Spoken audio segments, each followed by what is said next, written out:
Hello friends, welcome to exam सोच पर। Friends, आज के इस वीडियो में हम करेंगे जीव विज्ञान के 100 मोस्ट इंपॉर्टेंट क्वेश्चन। फ्रेंड्स, मैंने सिलेक्टेड और मोस्ट इंपॉर्टेंट क्वेश्चन लिए हैं जो आपके सभी एग्जाम के लिए वेरी इंपॉर्टेंट है। तो वीडियो बहुत ही शानदार और जबरदस्त होगी, इसलिए फ्रेंड्स आप इस वीडियो को पूरा जरूर देखिएगा। तो चलिए शुरू करते हैं। फर्स्ट क्वेश्चन है, पीलिया से कौन सा अंग प्रभावित होता है? तो पीलिया रोग से कौन सा अंग प्रभावित होता है? यकृत अंग प्रभावित होता है। पीलिया रोग से यकृत अंग प्रभावित होता है। अगला क्वेश्चन, हमारे शरीर का सबसे दृढ़ भाग कौन सा होता है? तो शरीर का सबसे दृढ़, सबसे कठोर भाग कौन सा होता है? एनेमल होता है, दांत का एनेमल सबसे कठोर भाग होता है शरीर का, दांत का एनेमल। नेक्स्ट क्वेश्चन, वयस्क मानव के शरीर में जल का प्रतिशत कितना होता है?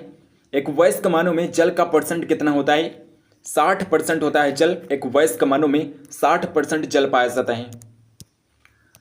अगला क्वेश्चन है दोस्तों, मनुष्य के शरीर में पसलियों के कितने जोड़े पाए जाते हैं? तो एक मनुष्य के शरीर में पसलियों के कितने जोड़े पाए जाते हैं? 12 जोड़े पाए जाते हैं। पसलियों के 12 जोड़े पाए जाते हैं। अगला क्वेश्चन, शरीर में संपूर्ण रक्त किसके माध्यम से शुद्ध होता है? तो किसके माध्यम से रक्त शुद्ध होता है? आप सभी जानते हैं किडनी, वृक्क के माध्यम से रक्त शुद्ध होता है। किडनी यानी कि वृक्क के माध्यम से। नेक्स्ट क्वेश्चन, ये दोनों जनकों यानी कि पेरेंट्स का रुधिर वर्ग ए बी हो तो उनके बच्चों का संभावित रुधिर वर्ग क्या होगा?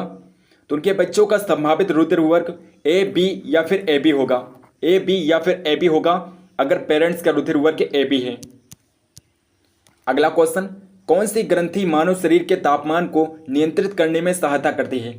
तो कौन सी ग्रंथि है जो मानव शरीर में तापमान को कंट्रोल करती है? तो यहां पर सारे ऑप्शन गलत हो गए हैं दोस्तों। हाइपोथैलेमस ग्रंथि होती है।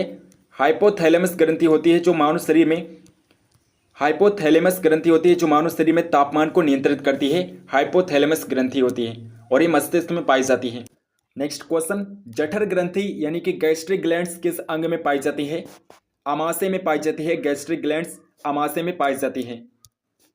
अगला इंपॉर्टेंट क्वेश्चन है, किस रक्त समूह का व्यक्ति सर्वदाता यानी कि यूनिवर्सल डोनर होता है?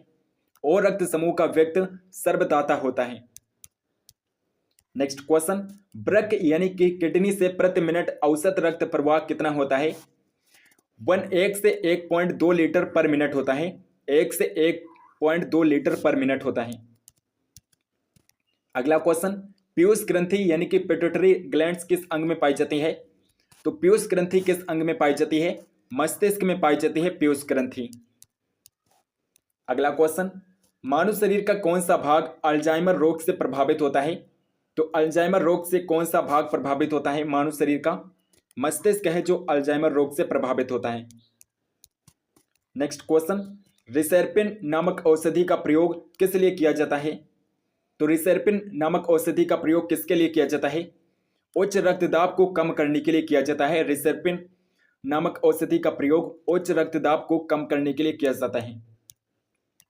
अगला क्वेश्चन है दोस्तों, कौन सी कोशिका प्रतिरक्षी यानी कि एंटीबॉडी का उत्पादन करती है? तो कौन सी कोशिका है जो एंटीबॉडी का निर्माण करती है, एंटीबॉडी का उत्पादन करती है? लिम्फोसाइट है जो एंटीबॉडी का निर्माण करती है। लिम्फोसाइट है। नेक्स्ट क्वेश्चन, कणिका विहीन रक्त का तरल भाग क्या कहलाता है? प्लाज्मा कहलाता है। रक्त का तरल विहीन पदार्थ प्लाज्मा कहलाता है। अगला क्वेश्चन, कौन सी ग्रंथि अंतः एवं बाह्य स्रावी दोनों प्रकार की ग्रंथि है? अग्न्याशय ग्रंथि होती है जो अंतः और बाह्य स्रावी दोनों प्रकार की ग्रंथि है, अग्न्याशय ग्रंथि। नेक्स्ट क्वेश्चन, भिंडी में पीत वर्ण सिरा रोग किस कारण से होता है?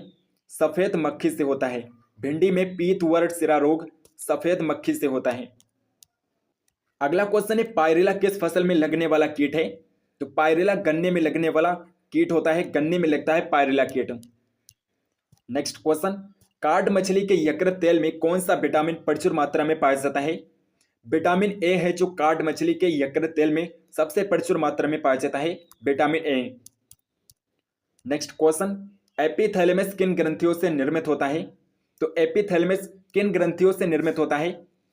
पीनियल ग्रंथि और हैपेनुएला, इन दो ग्रंथियों से एपिथैलेमस ग्रंथि का निर्माण होता है। यानी कि ऑप्शन नंबर डी, ए और बी दोनों करेक्ट आंसर होंगे।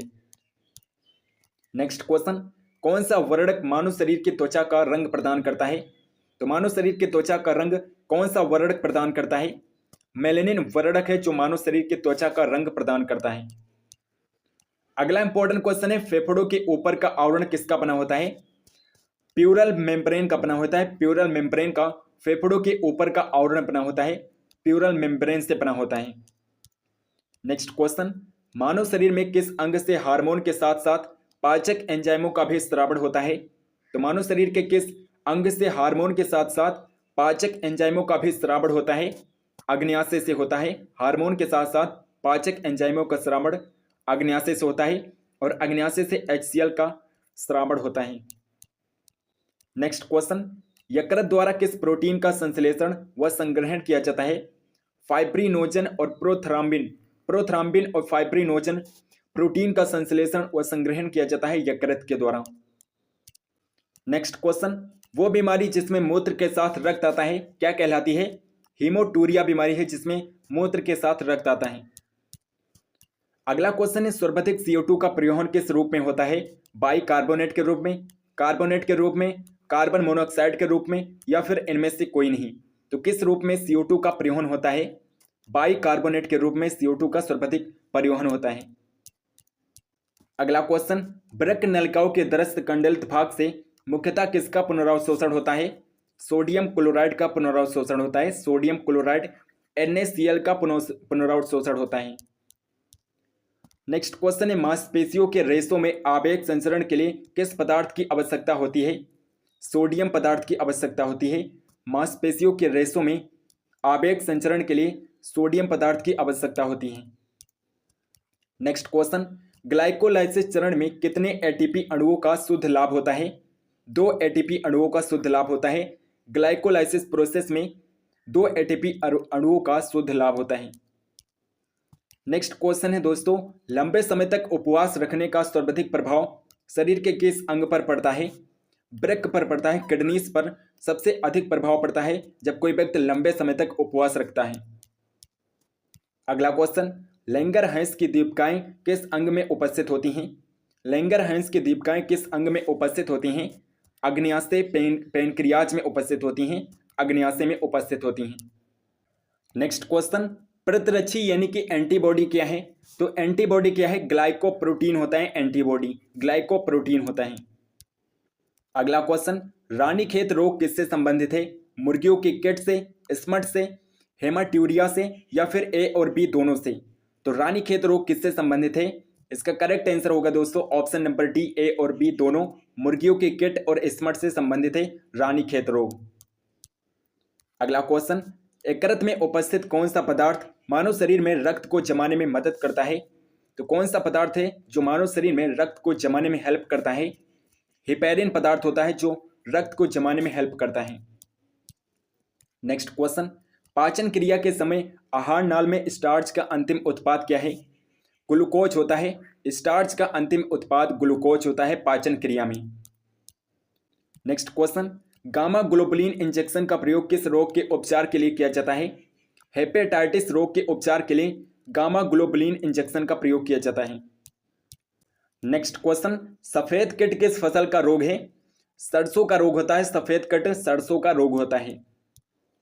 अगला क्वेश्चन है, सामान्य रूप से लाल रक्त कणिकाओं की आयु कितनी होती है? तो लाल रक्त कणिकाओं की आयु यानी कि RBC का जीवन काल कितना होता है? 100 से 120 दिन होता है RBC का जीवन काल। नेक्स्ट क्वेश्चन, धान का टुंगरो विषाणु किसके द्वारा प्रसारित होता है? हरी पत्ती के फुदकों के द्वारा धान का टुंगरो विषाणु प्रसारित होता है। अगला इंपॉर्टेंट क्वेश्चन है, क्रेन चक्र में ग्लूकोज के एक अणु से कितने ATP अणुओं का निर्माण होता है? तो क्रेन चक्र में ग्लूकोज के एक अणु से कितने ATP अणु का निर्माण होता है? 24 ATP अणुओं का निर्माण होता है। 24 ATP अणुओं का निर्माण होता है। नेक्स्ट क्वेश्चन, न्यूरॉन का बाहर निकला हुआ लंबा भाग क्या कहलाता है? तो न्यूरॉन का बाहर निकला हुआ लंबा भाग क्या कहलाता है? तंत्रिकांश कहलाता है। तंत्रिकांश कहलाता है न्यूरॉन का बाहर निकला हुआ लंबा भाग। अगला क्वेश्चन, गेहूं में होने वाले 2 प्रमुख कवक रोग कौन से हैं? काला रोग और स्मट होता है। जो गेहूं में 2 प्रमुख कवक रोग होते हैं, काला रोग और स्मट रोग। नेक्स्ट क्वेश्चन, मनुष्य के नवजात शिशु को स्तन ग्रंथि से पहले स्राव को पिलाया जाता है जिसे कोलेस्ट्रम कहते हैं। कोलेस्ट्रम शिशु के लिए किस प्रकार लाभदायक है? तो कोलेस्ट्रम ये शिशु के रोग को प्रतिरोधक शक्ति प्रदान करता है। कोलेस्ट्रम शिशु के रोग को प्रतिरोधक शक्ति प्रदान करता है। अगला क्वेश्चन, मनुष्य में किस प्रकार का उत्सर्जन पाया जाता है? यूरियोटेलिक उत्सर्जन पाया जाता है। मनुष्य में यूरियोटेलिक उत्सर्जन पाया जाता है। अगला इंपॉर्टेंट क्वेश्चन है, मानव शरीर में पाचन का अधिकांश भाग किस अंग में संपन्न होता है? तो पाचन का अधिकांश भाग किस अंग में संपन्न होता है? मानव शरीर में छोटी आंत में संपन्न होता है। नेक्स्ट क्वेश्चन, जैविक घड़ी यानी कि बायोलॉजिकल क्लॉक मानव शरीर के किस अंग में स्थित होती है? मानव शरीर के हाइपोथैलेमस में स्थित होती है। जैविक घड़ी बायोलॉजिकल क्लॉक मानव शरीर के हाइपोथैलेमस अंग में स्थित होती है। नेक्स्ट क्वेश्चन, किण्वन फर्मेंटेशन अर्थात अनाक्षी शोषण की खोज सर्वप्रथम किसने की थी? तो किण्वन की खोज सर्वप्रथम किसने की थी? लुई पास्चर ने की थी और ईस्ट में किया था इन्होंने। ईस्ट में किण्वन की खोज की थी लुई पास्चर ने। नेक्स्ट क्वेश्चन, फेफड़ों तक अशुद्ध रक्त किसके द्वारा पहुंचाया जाता है? फुफ्फुस धमनी के द्वारा पहुंचाया जाता है। फेफड़ों तक अशुद्ध रक्त फुफ्फुस धमनी के द्वारा पहुंचाया जाता है। अगला क्वेश्चन है, थैलेसीमिया एक आनुवंशिक बीमारी है, ये किसको प्रभावित करती है? रुधिर को प्रभावित करती है। रुधिर को थैलेसीमिया बीमारी प्रभावित करती है। नेक्स्ट क्वेश्चन, मनुष्य का मस्तिष्क कितने भागों में विभाजित होता है? तो मानव का माइंड कितने भागों में विभाजित होता है? 3 भागों में विभाजित होता है। कौन कौन से भाग हैं? सेरिब्रम, सेरिबेलम और ब्रेन स्टेम भाग हैं जो मस्तिष्क के 3 भाग होते हैं। नेक्स्ट क्वेश्चन, जलीय प्राणियों में नाइट्रोजन विनियमन से उत्पादित होता है। तो नाइट्रोजन विनियमन से क्या उत्पादित होता है? जलीय प्राणियों में अमोनिया का उत्पादन होता है। नेक्स्ट क्वेश्चन, मानव शरीर का कौन सा हार्मोन रक्त के फास्फेट व कैल्शियम को नियंत्रित करता है? पराबुट है जो कैल्शियम और फास्फेट को नियंत्रित करता है। मानव शरीर के रक्त में कैल्शियम और फास्फेट को पराबुट है जो नियंत्रित करता है। नेक्स्ट क्वेश्चन, कशेरुक रज्जु स्पाइनल कॉर्ड में कितनी जोड़ी तंत्रिकाएं पाई जाती हैं? तो कितनी जोड़ी तंत्रिकाएं होती हैं स्पाइनल कॉर्ड में? 31 जोड़ी तंत्रिकाएं होती हैं स्पाइनल कॉर्ड में। नेक्स्ट क्वेश्चन, मस्तिष्क तथा मेरुरज्जु पर चढ़ी झिल्ली में सूजन आ जाना किस रोग के लक्षण हैं? मेनिंजाइटिस रोग के लक्षण हैं। मेनिंजाइटिस रोग के लक्षण हैं। अगला इंपॉर्टेंट क्वेश्चन है, सुई चुभाने पर किस अंग में पीड़ा का अनुभव नहीं होगा? मस्तिष्क में पीड़ा का अनुभव नहीं होता है सुई चुभाने पर। नेक्स्ट क्वेश्चन, फेफड़ों द्वारा शुद्ध किया गया रक्त बाएं अलिंद में किसके द्वारा पहुंचाया जाता है? तो बाएं अलिंद में किसके द्वारा फेफड़ों द्वारा शुद्ध किया गया रक्त पहुंचाया जाता है? फुफ्फुस शिरा के द्वारा पहुंचाया जाता है। फुफ्फुस शिरा के द्वारा पहुंचाया जाता है। फुफ्फुस शिरा के द्वारा रक्त शुद्ध किया गया रक्त बाएं अलिंद में पहुंचाया जाता है। नेक्स्ट क्वेश्चन, तंत्रिका कोशिकाओं के तंत्रिकांश के चारों ओर किस पदार्थ का आवरण पाया जाता है? मेलिन पदार्थ का आवरण पाया जाता है। मेलिन पदार्थ का। नेक्स्ट क्वेश्चन, एक वयस्क मनुष्य के रक्त में प्रति 100 मिलीलीटर में हीमोग्लोबिन की मात्रा कितनी होती है? 14.5 ग्राम हीमोग्लोबिन होता है। 100 मिलीलीटर में 14.5 ग्राम हीमोग्लोबिन होता है एक वयस्क मनुष्य में। नेक्स्ट क्वेश्चन, रक्त में ग्लूकोज की मात्रा में वृद्धि को क्या कहते हैं? जब रक्त में ग्लूकोज की मात्रा अधिक हो जाती है तो उसे क्या कहते हैं? हाइपरग्लाइसेमिया कहते हैं। हाइपरग्लाइसेमिया कहते हैं जब रक्त में ग्लूकोज की मात्रा बढ़ जाती है। अगला क्वेश्चन, आयोडीन युक्त नमक क्यों उपयोगी है? आयोडीन युक्त नमक क्यों उपयोगी है? क्योंकि ये पाचन में मदद करता है, क्योंकि ये खून को साफ करता है, क्योंकि ये थायराइड ग्रंथि का नियंत्रण करता है, या फिर क्योंकि ये पाचन हार्मोन को नियंत्रित करता है। तो आयोडीन युक्त नमक क्यों उपयोगी है? क्योंकि ये थायराइड ग्रंथि को कंट्रोल करता है, नियंत्रित करता है। अगला क्वेश्चन, रोगों के संचरण के लिए उत्तरदायी कीटों को क्या कहते हैं? तो रोगों के संचरण के लिए उत्तरदायी कीटों को क्या कहते हैं? वेक्टर कहा जाता है। वेक्टर कहते हैं। अगला इंपॉर्टेंट क्वेश्चन है, आमाशय की दीवार का पेशीय संकोचन क्या कहलाता है? पेरिस्टाल्सिस कहलाता है। पेरिस्टाल्सिस। नेक्स्ट क्वेश्चन, किस अंग के द्वारा रक्त से यूरिया पृथक किया जाता है? वृक्क के द्वारा, किडनीज के द्वारा रक्त से यूरिया पृथक किया जाता है। नेक्स्ट क्वेश्चन, मानव के जन्म के पश्चात किस अंग में कोशिका विभाजन नहीं होता है? किस अंग में कोशिका विभाजन नहीं होता है? मानव के जन्म के पश्चात तंत्रिका कोशिका में कोशिका विभाजन नहीं होता है। नेक्स्ट क्वेश्चन, श्वसन गुणांक यानी कि रेस्पिरेटरी कोशेंट का मापन किस यंत्र से किया जाता है? तो किस यंत्र के द्वारा श्वसन गुणांक का माप किया जाता है? गैनांक श्वसन मापी के द्वारा श्वसन गुणांक का माप किया जाता है, गैनांक श्वसन मापी के द्वारा। अगला क्वेश्चन, ग्लाइकोमा किस अंग का रोग है? नेत्र का रोग होता है, ग्लाइकोमा रोग नेत्र में होता है। नेक्स्ट क्वेश्चन, वृक्क के चारों ओर पाए जाने वाले झिल्ली नुमा आवरण को क्या कहते हैं? वृक्क के चारों ओर पाए जाने वाले झिल्ली नुमा आवरण को पेरिटोनियम कहते हैं, पेरिटोनियम कहते हैं। नेक्स्ट क्वेश्चन, अस्थि का मैट्रिक्स किस प्रोटीन का बना होता है? कैसीन प्रोटीन का बना होता है। अस्थि का मैट्रिक्स कैसीन प्रोटीन का बना होता है। अगला क्वेश्चन, कंडरा यानी कि टेंडन किसको जोड़ता है? तो पेशी को अस्थि से जोड़ता है। कंडरा यानी कि टेंडन पेशी को अस्थियों से जोड़ने में हेल्प कर रहा है। अगला क्वेश्चन, मानव मस्तिष्क का कौन सा भाग वृद्धि, स्मृति और तर्क का केंद्र होता है? मानव मस्तिष्क का सेरिब्रम भाग होता है जो वृद्धि, स्मृति और तर्क का केंद्र होता है। नेक्स्ट क्वेश्चन, इंसुलिन में कौन सी धातु उपस्थित होती है? जस्ता होती है, तो इंसुलिन में पाई जाती है जस्ता धातु। नेक्स्ट क्वेश्चन, शरीर में कौन सी ग्रंथियां वाहिनीहीन यानी कि डक्टलेस होती हैं? तो कौन सी ग्रंथियां हैं जो वाहिनीहीन होती हैं? अंतःस्रावी ग्रंथियां हैं जो वाहिनीहीन होती हैं। नेक्स्ट क्वेश्चन, यकृत एवं मांसपेशियों में ऊर्जा किस रूप में जमा होती है?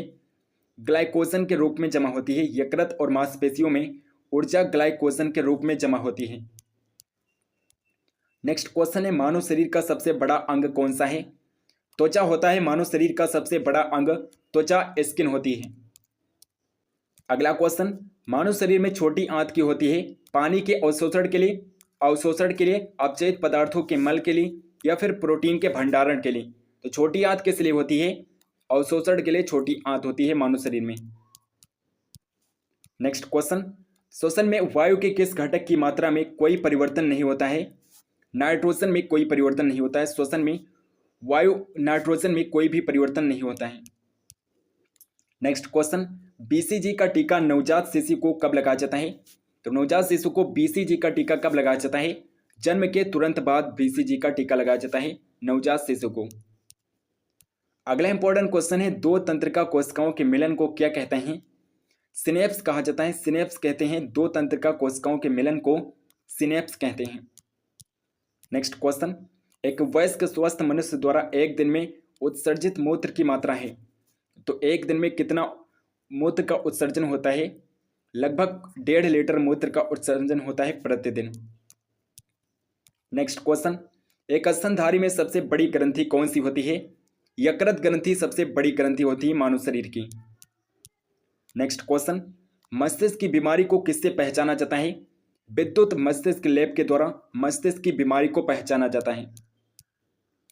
अगला क्वेश्चन है, श्वसन में रुधिर का कौन सा घटक ऑक्सीजन का अवशोषण करता है और ऑक्सीजन को सारे शरीर में पहुंचाता है? लाल रक्त कणिकाएं होती हैं जो ऑक्सीजन का अवशोषण करती हैं और सारे शरीर में ऑक्सीजन को पहुंचाती हैं। नेक्स्ट क्वेश्चन, यकृत शोथ यानी कि हेपेटाइटिस कैसा रोग है? विषाणु जनित रोग होता है। हेपेटाइटिस विषाणु जनित रोग होता है। अगला क्वेश्चन है, लार का टाइलिन एंजाइम किस माध्यम में क्रियाशील होता है? हल्के अम्लीय माध्यम में टाइलिन एंजाइम क्रियाशील होता है, हल्के अम्लीय माध्यम में। नेक्स्ट इंपॉर्टेंट क्वेश्चन है, मनुष्य की खोपड़ी में कितनी अस्थियां यानी कि हड्डियां होती हैं? 29 हड्डियां होती हैं मनुष्य की खोपड़ी में। अगला क्वेश्चन, वसा का पाचन करने वाला लाइपेस नामक एंजाइम किस अंग द्वारा स्रावित होता है? तो लाइपेस एंजाइम किस अंग के द्वारा स्रावित होता है? अग्न्याशय के द्वारा स्रावित होता है लाइपेस एंजाइम। नेक्स्ट क्वेश्चन, प्रतिवर्ती क्रियाओं यानी कि रिफ्लेक्स एक्शन का नियंत्रण केंद्र कहाँ पर स्थित होता है? कशेरुक रज्जु में स्थित होता है। प्रतिवर्ती क्रियाओं का नियंत्रण केंद्र कशेरुक रज्जु में स्थित होता है। नेक्स्ट क्वेश्चन, बहुतिरसा यानी कि पोलियोमाइलिटिस रोग किससे फैलता है? तो बहुतिरसा किससे फैलता है? विषाणु से फैलता है। बहुतिरसा रोग विषाणुओं से फैलता है। नेक्स्ट क्वेश्चन, रक्त में RH क्या होता है? रक्त में RH प्रोटीन होता है। प्रोटीन होता है रक्त में RH। अगला क्वेश्चन, इंटरफेरॉन का प्रयोग किसके नियंत्रण के लिए किया जाता है? कैंसर के नियंत्रण के लिए किया जाता है। इंटरफेरॉन का प्रयोग कैंसर के कंट्रोल के लिए किया जाता है। नेक्स्ट क्वेश्चन, शल्य क्रिया में आर्थोप्लास्टी का क्या कार्य होता है? जोड़ का प्रतिस्थापन करना, सल क्रिया में आर्थोप्लास्टी का कार्य होता है जोड़ का प्रतिस्थापन करना। नेक्स्ट इंपॉर्टेंट क्वेश्चन है, अवायवीय श्वसन में मांसपेशियों की कोशिकाएं ग्लूकोज को किसमें परिवर्तित करके ऊर्जा प्रदान करती हैं? ग्लूकोज को लैक्टिक अम्ल में परिवर्तित करके ऊर्जा प्रदान करती हैं। नेक्स्ट क्वेश्चन, मानव शरीर में श्वसन केंद्र कहाँ पर स्थित होता है? तो मानव शरीर में श्वसन केंद्र कहाँ पर स्थित होता है? मेडुला ऑब्लांगेटा में, पांस में, फेफड़ा में या फिर ए और बी दोनों में? तो श्वसन केंद्र कहाँ पर स्थित होता है? इसका करेक्ट आंसर होगा ऑप्शन नंबर डी, ए और बी दोनों सही हैं इसके। मेडुला ऑब्लांगेटा और पांस में स्थित होता है श्वसन केंद्र मानव शरीर में। नेक्स्ट क्वेश्चन, फेफड़ों की कोशिकाओं में गैसीय विनिमय किस प्रकार होता है? तो फेफड़ों की कोशिकाओं में गैसीय विनिमय किस प्रकार होता है? सक्रिय ट्रांसपोर्ट के माध्यम से होता है। सक्रिय ट्रांसपोर्ट के रूप में गैसीय विनिमय होता है फेफड़ों की कोशिकाओं में। अगला क्वेश्चन, मानव शरीर की सबसे मजबूत पेशी कौन सी है? तो मानव शरीर की सबसे मजबूत पेशी कौन सी है? जबड़े की पेशी मानव शरीर की सबसे मजबूत पेशी होती है। अगला क्वेश्चन, परिवर्तनशील भ्रूण की शुष्कन यानी कि ड्राइंग से कौन रक्षा करता है? तो कौन रक्षा करता है? ओल्ब रक्षा करता है। एमनियोन है जो परिवर्तनशील भ्रूण की शुष्कन से रक्षा करता है। अगला क्वेश्चन, रुधिर के जमने में किस खनिज की आवश्यकता होती है? कैल्शियम की आवश्यकता होती है। रुधिर को जमने में कैल्शियम की आवश्यकता होती है। अगला और लास्ट क्वेश्चन है दोस्तों, त्वचा पर चोट लगने के बाद इसका पुनरुद्भवन किसके द्वारा किया जाता है? घनाकार उपकला के द्वारा त्वचा का पुनरुद्भवन किया जाता है, घनाकार उपकला के द्वारा। फ्रेंड्स, अगर आपको वीडियो पसंद है तो इस वीडियो को लाइक ज़रूर करिएगा और इस वीडियो को शेयर भी करिएगा। चैनल को अगर आपने अभी तक सब्सक्राइब नहीं किया है तो प्लीज़ चैनल को सब्सक्राइब करके बेल आइकन को जरूर प्रेस कर लीजिए ताकि हम जो भी वीडियो डालें उसकी नोटिफिकेशन आप तक जरूर पहुँचे। कमेंट करके बताइए कि आपको किस टॉपिक पर वीडियो चाहिए, हम उस टॉपिक पर वीडियो जरूर बनाएंगे। टेलीग्राम चैनल को अगर आपने अभी तक ज्वाइन नहीं किया है तो प्लीज़ टेलीग्राम चैनल को जरूर ज्वाइन कर लीजिए, लिंक आपको डिस्क्रिप्शन बॉक्स में मिल जाएगा। तो मिलते हैं नेक्स्ट वीडियो में, तब तक के लिए जय हिंद, जय भारत।